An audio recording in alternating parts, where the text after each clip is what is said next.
नमस्कार दोस्तों, quantum mechanics की लेक्चर सीरीज में डॉक्टर अरविंद शर्मा, सह आचार्य भौतिक शास्त्र, राजकीय जूनियर महाविद्यालय बीकानेर, आपका फिर से स्वागत करता हूं।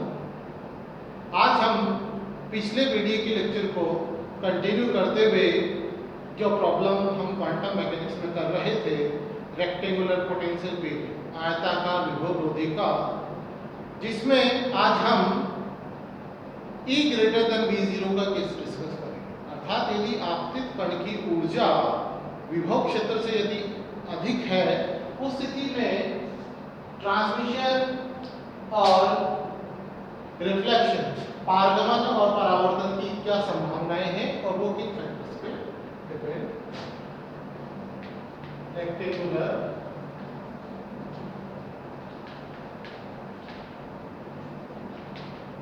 Potential barrier, rectangular potential barrier जो हमने ज्योमेट्री ली थी इस प्रकार से x बराबर 0, x बराबर a, वन डायमेंशनल केस के लिए dx वर्सेस x हमने ज्योमेट्री कंसीडर की थी, और ये जो कांस्टेंट पोटेंशियल है इसका मान हमने लिया था 20। अब हम केस जो डिस्कस कर रहे हैं वो केस है जब आपतित कण की ऊर्जा V0 से, अर्थात E का मान V0 से अधिक अगर होता है तो क्वांटम क्लासिकल मैकेनिक्स क्या कहती है? क्लासिकल मैकेनिक्स कहती है कि there is no possibility of reflection. पूरी की पूरी वेव अर्थात संपूर्ण ट्रांसमिशन 100% ट्रांसमिशन अर्थात t बराबर 1 होना चाहिए। परंतु क्वांटम मैकेनिक्स के परिणाम क्या आते हैं और ये किस पर डिपेंड करते हैं, वो पहले हम लेक्चर में जैसे देख चुके हैं। हमारे पास में 3 रीजन्स होंगे, तीनों रीजन से हम इक्वेशन लिख लेते हैं। रीजन 1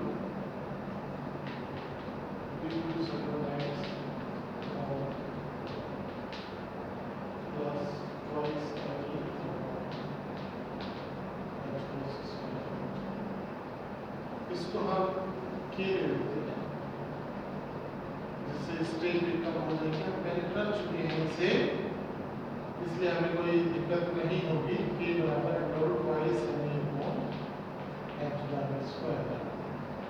और रीजन्स जो है आपकी ये वाला रीजन कौन सा है? x less than 0। Region 2 d2 sin 2 x upon dx2 plus k dash sin 2x equal to 0, where k dash equal to under root twice m t minus v0 upon x1, where x between x2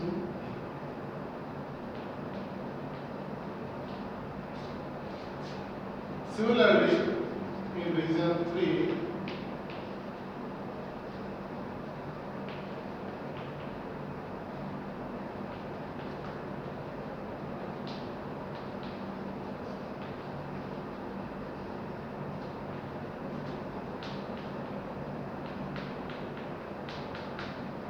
equal to 0, where k equal to under root 2m upon, that is region 3। तो ये हम पहले कर चुके हैं। यहाँ पर परिवर्तन कहाँ है? यहाँ, क्योंकि आपके पास में ऊर्जा का मान V0 से अधिक है, इसलिए आपके पास में ये इक्वेशन जो है वो पॉजिटिव आती है, और पॉजिटिव आने से आपके पास में जो हल है वो सिंपल हार्मोनिक मोशन का हल हो जाता है। पॉजिटिव आने से सिंपल हार्मोनिक मोशन का हल हो जाता है। ध्यान रखें, ये परिवर्तन होने से आपके पास में आगे जो परिणाम आएंगे उनमें परिवर्तन आ जाएगा।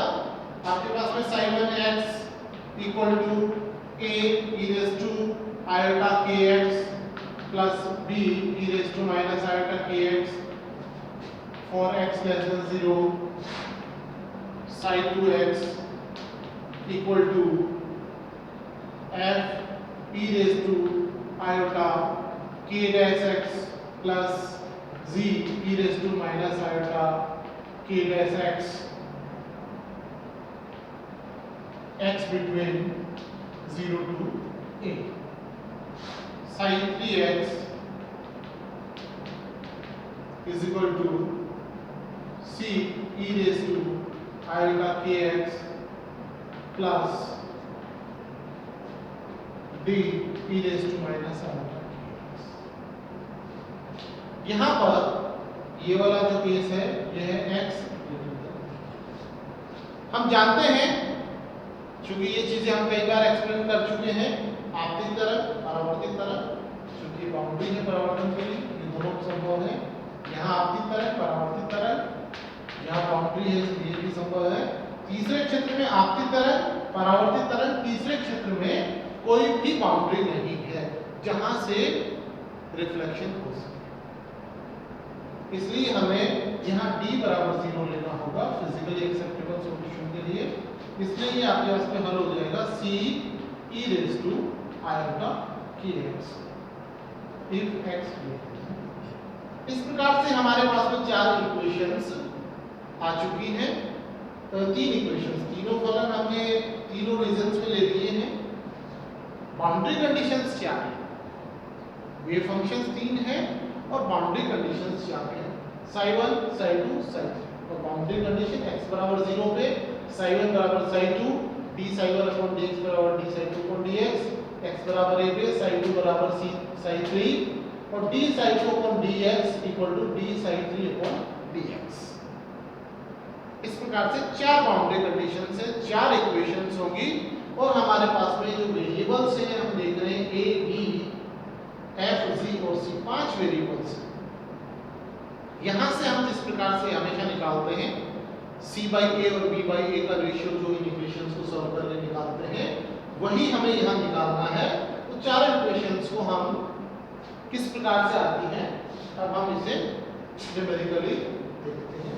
जैसे मैंने बताया आपको, सॉल्यूशन आप लोग जो अलजेब्रिक इक्वेशन का जो सॉल्यूशन है वो आप घर पर करिए। यहाँ पर जो मुख्य स्टेप्स हैं उन्हें मैं आपको एक बार एक्सप्लेन कर देता हूँ, वो किस प्रकार से आप करें तो आसानी से आप। अब यहाँ पर जो चारों इक्वेशंस आती हैं उसे हम फटाफट ले लेते हैं, क्योंकि हम बार बार इस तरह की चीजें कर चुके हैं तो इस पे हम ज्यादा समय नहीं लगाएंगे।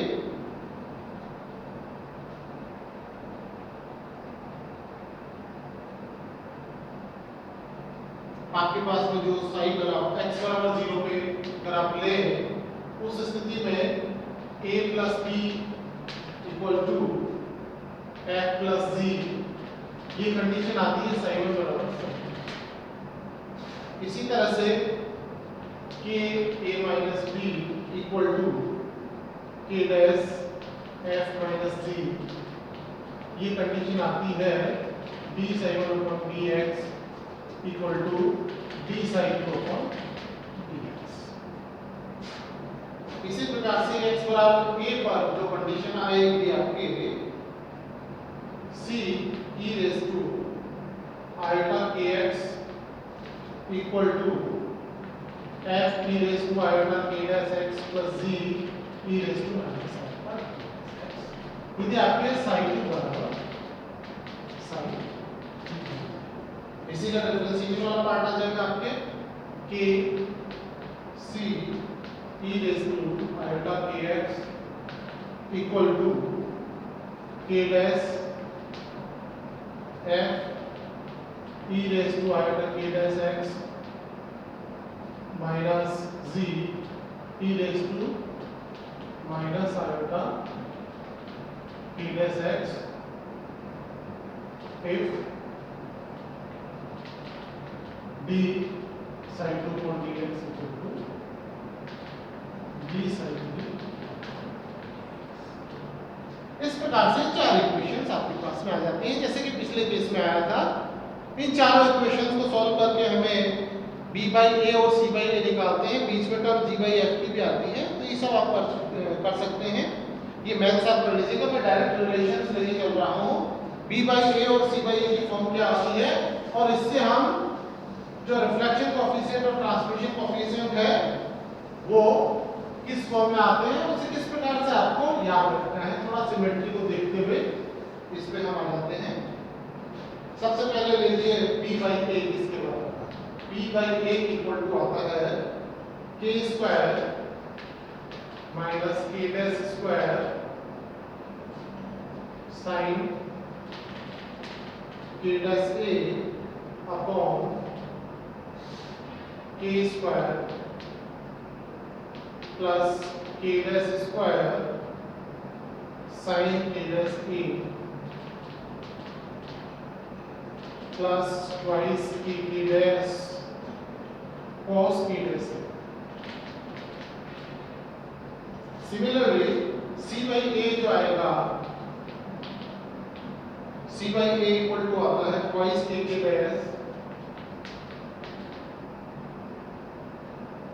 e raise to minus iota k a upon k square plus k dash square sine k dash a plus twice k dash cos k dash a। इसी प्रकार से जो रिफ्लेक्शन कोएफिशिएंट और ट्रांसमिशन कोएफिशिएंट के जो रिलेशन है वो भी अपन लिख लेते हैं। फिर इसको मैं आपको एक्सप्लेन करता हूँ किस प्रकार से आप इसे k dash square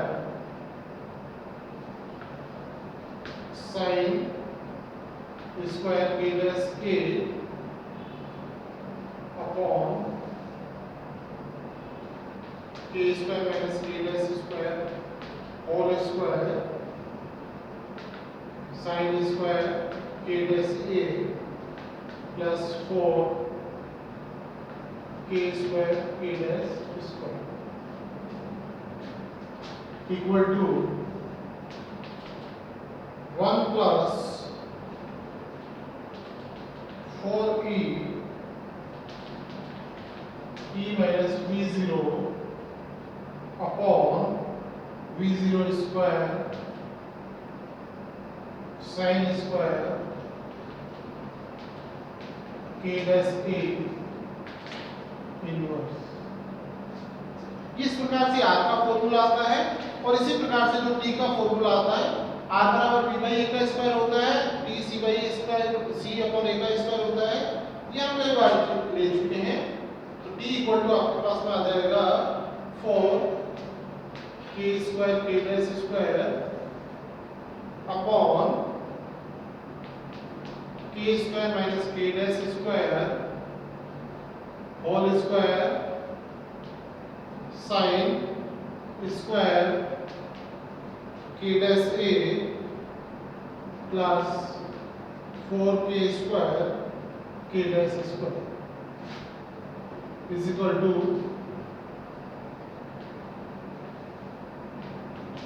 1 plus v0 square sine square k dash a upon 4e e minus v0 inverse. इस प्रकार से ये रिलेशन आपके पास में आते हैं, और इस रिलेशन में हम देख रहे हैं r प्लस t बराबर 1 होता है, जो कि ट्राइका करेक्शन का सिद्धांत जो है उसके अंदर होता है। अब यहाँ यदि हम b अपॉन a देखें, b upon a c upon a, denominator exactly same, k square plus k dash square sine k dash a plus twice k dash cos k dash a। Denominator k square plus k dash square sine k dash a plus twice k dash cos k dash a, exactly same. यदि हम यहाँ से ये part यहाँ ले जाए, first part को यहाँ ले ले, तो आपके पास में b अपॉन a आ जाता है। और सेकंड पार्ट के लिए यदि आप देखें ट्वाइस k डैश, यहाँ ये अंतर है, यहाँ ये नहीं जा रहा पार्ट, इस पार्ट को यहाँ पर ले रहे हैं तो यहाँ एक्सपोनेंशियल आ रहा है, ये थोड़ा सा आपको ध्यान रखना होगा। तो इस प्रकार से d बाई a और c बाई a के एक्सप्रेशन आते हैं। रिफ्लेक्शन कोएफिशिएंट, परावर्तन गुणांक के अगर फॉर्मूले को देखें, k square minus k dash square whole square sin square k dash a plus 4k square k dash square, t k square minus k dash square whole square sin square k dash a plus 4k square k dash, that means denominator exactly same। for reflection coefficient इस part को आप ऊपर ले जाइए और transmission के लिए इस पार्ट को आप ऊपर ले जाइए। इस प्रकार से आप इसे याद कर सकते हैं। ये याद करने का एक तरीका है जिससे आप इजीली इसको मेमोराइज कर सकते हैं। क्योंकि मैथमेटिकल इक्वेशंस थोड़ी लंबी, अलजेब्रा थोड़ा लंबा है, ऐसे नहीं है। आप अलजेब्रिक इक्वेशंस को सॉल्व करेंगे बड़े ध्यान से, आराम से आप इसको सॉल्व करिए। अगर एक गलती हो जाती है तो उसको ढूंढने में बहुत समय लगता है, ठीक है। तो अगर आपको रिजल्ट्स याद है तो बीच में कहीं कोई गलती भी हो जाती है तो वो ओवरलुक हो जाती है। ओके, तो इस चीज को बहुत ध्यान रखें। और बीच की टर्म्स के बहुत माइनर नंबर होते हैं। यदि आपके 5 नंबर का क्वेश्चन है तो आधे नंबर से ज्यादा बीच की स्टेप्स के नहीं होते हैं। जहां मैथ्स होती है, जहां आर्गुमेंट्स के साथ में कोई कंसेप्ट चेंज के साथ में अगर इक्वेशन चेंज होती है वहां मार्क्स होते हैं। इसी प्रकार से ये रिजल्ट देखिए 1 plus 4e minus v0 v0 square sin square k dash a whole inverse 1 plus this term reverse, ये टर्म यहाँ आ गई, ये टर्म यहाँ आ गई, ठीक है। तो इस प्रकार से आप इसको इजीली याद कर सकते हैं। अब बात आती है कि हमारे पास में जो रिफ्लेक्शन कोएफिशिएंट और ट्रांसमिशन कोएफिशिएंट जो आ रहे हैं वो लिमिटिंग केस पे कैसे होंगे और उनका मान कितना आता है। यदि हम इसे ध्यान से देखें तो यहाँ पर t का मान 1 नहीं है, t का मान 1 नहीं है, फाइनाइट है। t का मान 1 नहीं है, t का मान फाइनाइट है, ठीक है। और t का मान 1 कब हो सकता है? यदि हम ध्यान से देखें इस इक्वेशन को तो 1 होने के लिए क्या आवश्यक होगा? आपके पास में t का मान 1 कब हो सकता है? जब आपके पास में ये फैक्टर 0 हो जाए। यदि आपके पास में ये फैक्टर 0 हो जाता है, अगर ये फैक्टर 0 हो जाता है तो ये 1 हो जाता है। ये फैक्टर 0 कब होगा? जब आपके पास में sin a dash a tending to 0 होगा। और ये 0 कब होगा? अगर आपके पास में e टेंडिंग टू b 0 हो। उस स्थिति में आपके पास में जो k डैश होता है under root wise n e minus b 0 upon h bar.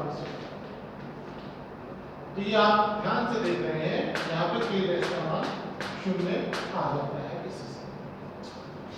तो इस प्रकार से इसका मान 0 एक स्पेसिफिक केस में हो सकता है, लिमिटिंग केस में हो सकता है, अन्यथा ये नहीं होगा। t tending to 1 and r tending to 0। अर्थात लिमिटिंग केस में जो फॉर्मूला आएगा आपका, अगर हम लिमिटिंग केस में देखें तो यहाँ पर आपके पास में sin k डैश a जो है एक्चुअल में अगर ये 0 होता है तो आपके पास में k डैश a का मान बराबर क्या होगा? n बाई क्या आता है? n का।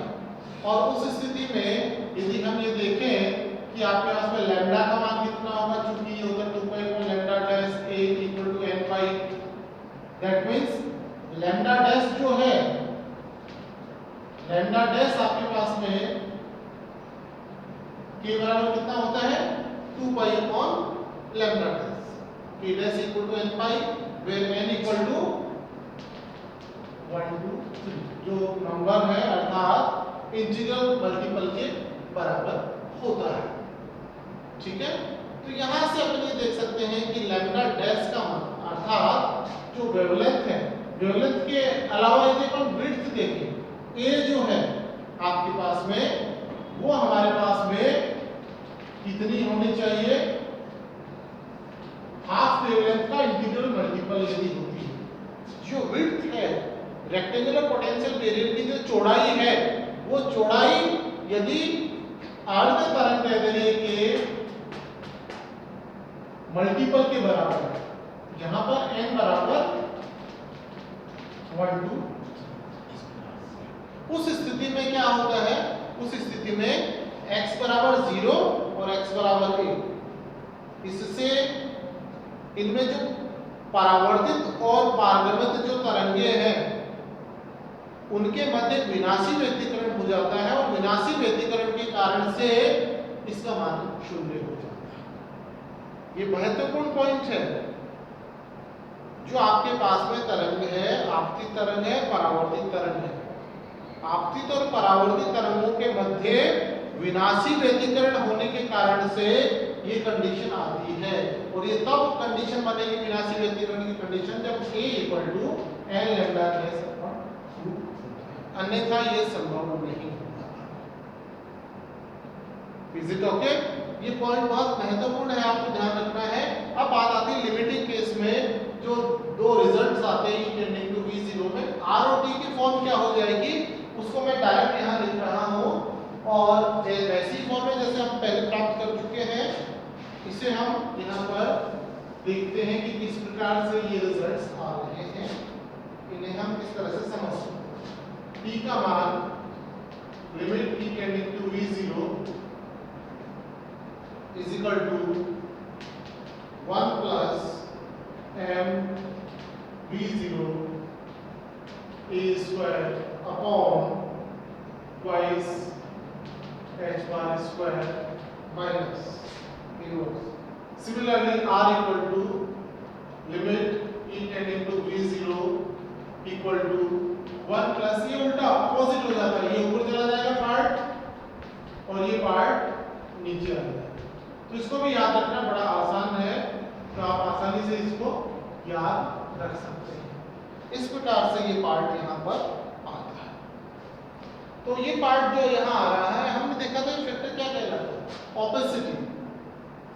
जो आयताकार विभव क्षेत्र है उसकी पारदर्शिता कहलाता है। वो कितना पारदर्शी है, कितना ओपेक है, और ये डिपेंड करता है ए कितनी है, उसकी चौड़ाई कितनी है, विभव का मान कितना है, आपतित कण का मास कितना है। ओके, तो इस प्रकार से R और T का मान इस पे डिपेंड करता है और R और T का मान ऑसिलेट करता है R + T = 1 कंडीशन को। क्या करता है? R + T = 1 कंडीशन को फॉलो करते हुए, अर्थात हर बिंदु पर R + T का मान 1 होगा, परंतु R और T का मान ऑसिलेट कर रहा है। यदि हम T और R को प्लॉट करें E/V0, तो हम यहाँ से इजीली देख सकते हैं कि यहाँ अगर हम देखें R और T को E/V0 से प्लॉट करें अगर अपन, तो ये जो प्लॉट आएगा ये आपके प्लॉट आता है। इसको बड़े ध्यान से आप देखिए कि ये प्लॉट कैसा आ रहा है, तो इससे आप समझ जाएंगे कि R + T का मान हर बिंदु पर सेम आ रहा है। यहाँ यदि हम देखें R/T,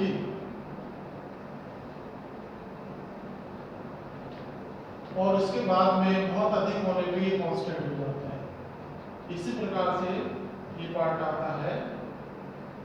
ये यहाँ पर जब मैक्सिमा है, यहाँ मिनिमा है, या बनाते समय थोड़ा सा ध्यान रखें, मैक्सिमा मिनिमा मैक्सिमा, और इस प्रकार से ये जो है ये कांस्टेंट। तो यहाँ पर ये वाला पार्ट आपके T है, this is T and this is, क्योंकि E अगर आपके पास में E का मान बहुत अधिक होता है तब जाकर ट्रांसमिशन की पॉसिबिलिटी बढ़ जाती है। ओके, यहाँ पर जो है आपके जो है ये 1 फैक्टर है A0, ठीक है। तो अगर आपके पास में E का मान 0 है तो आपके पास में परावर्तन की संभावना, मतलब जो कण है जिस क्षेत्र से आ रहा है उसी क्षेत्र में रहेगा, उससे आगे नहीं जाएगा। परंतु जैसे ही E का मान फाइनाइट हो जाता है, उस स्थिति में R और T का मान ऑसिलेट करता है और R + T का मान 1 के बराबर आता है V ग्रेटर देन V0 अगर हो जाता है उस स्थिति में t का मान 1 हो जाता है और r का मान 0 हो जाता है। अगर e का मान बहुत अधिक हो जाता है V0 से उस स्थिति में सिर्फ t का मान 1 होता है। इस प्रकार से हमने देखा कि क्वांटम मैकेनिक्स के जो रिजल्ट्स हैं वो किस प्रकार से इस प्रॉब्लम के लिए आते हैं। धन्यवाद दोस्तों, अगले लेक्चर में हम फिर मिलेंगे।